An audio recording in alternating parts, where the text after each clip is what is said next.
ఇది పట్టుకో. ఏ డ్రెస్ చేయాలి మధ్యలో ఇంకెందుకు అవుతుంది అయిపోతుంది.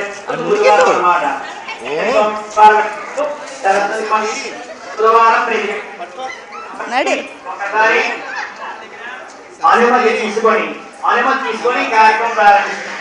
మీ సన్నిధిలో అక్షర శ్రీకార సహిత సరస్వతీ పూజన కార్యక్రమం చెప్పుకున్నాం.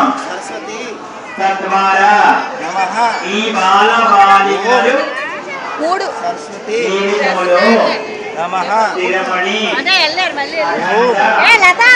విద్యావంతులై చాలా సరస్వతి సకల విద్యలయ్యా సకాలంలో ఆట పట్టుకోమని మరలా నీ దర్శన భాగ్యం అనుగ్రహించవమ్మా అని అనుమతి తీసుకొని మొదలు